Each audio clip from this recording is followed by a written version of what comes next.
When I first came to Oregon in the early 1970s, Portland had a very segregated school system. And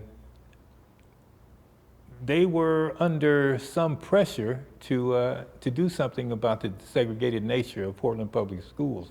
They hired a new superintendent in 1969 named Robert Blanchard.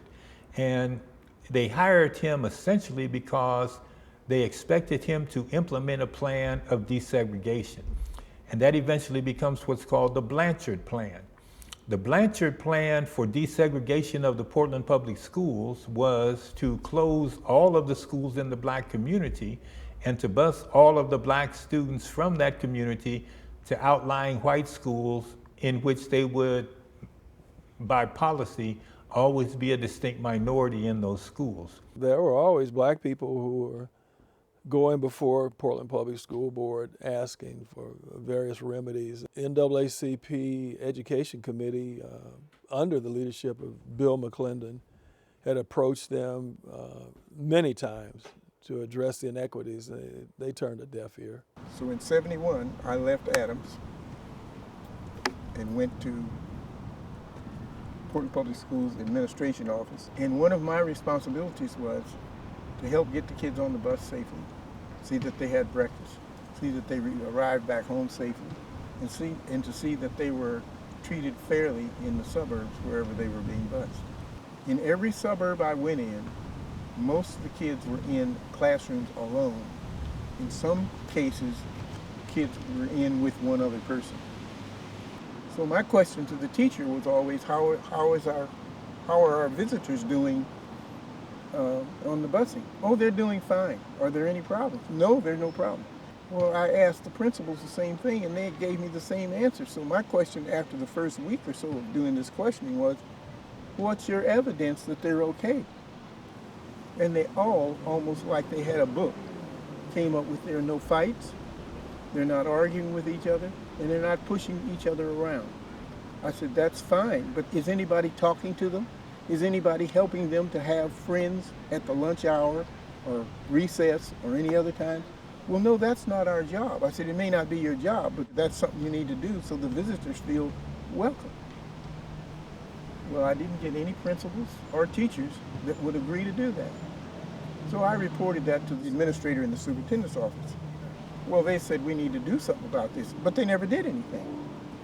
That Blanchard Plan hit its point of crisis in 1977 when the school board voted to close Jefferson High School, which at that time was the primary high school that many kids in the black community went to. The Community Coalition for School Integration, which was a very broad-based collection of community groups and organizations that opposed that plan under the leadership of a guy named Herb Cawthorn, who was a very powerful community activist in the black community at that time. They studied it and they eventually offered a report to the school district based on their research and their study called the Community Coalition for School Integration Plan for Desegregation. School district received it, put it on the shelf, and ignored it. When the school board reacted to the Community Coalition's report in that way, a tremendous wave of protest and reaction erupted in the black community that took the formation of a new organization in Portland called the Black United Front. The Black United Front then went on a campaign of direct action, community protest, boycotts. And then when I became a member of the Black United Front, our first goal ended up being planning a boycott of Portland Public Schools. And I had the Community Action Committee, I think it was called. And I got a bunch of people together and we wrote up this giant plan of what the kids were going to do when school was out. And we listed all the various locations and who the people were going to be. And I can't remember, we had a plan and a half. And I had little asterisks by a whole lot of stuff on the plan, which said unconfirmed. But it looked good. It looked like we were ready to go. And Portland Public Schools, I guess, believed the plan because they lied and said they were going to give us a whole kind of bunch of stuff. Portland Public Schools did not support all the things that they said they supported. We wanted a quality, non-racist education for black children, for all children. What I remember of the struggle when the boycott started was the Black United Front paid attention to everything that was said, and when it wasn't in the interest of coordinating and cooperating with all of the students and parents, they boycotted.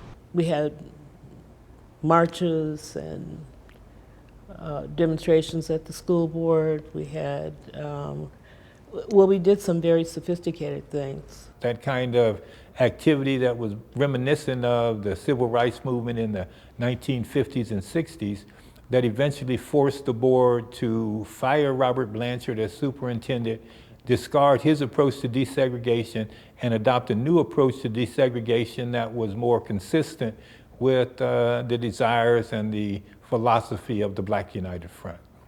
We had whole families involved. That parents were there, grandparents were there, their children, grandchildren were there. So this push, this movement was a community movement.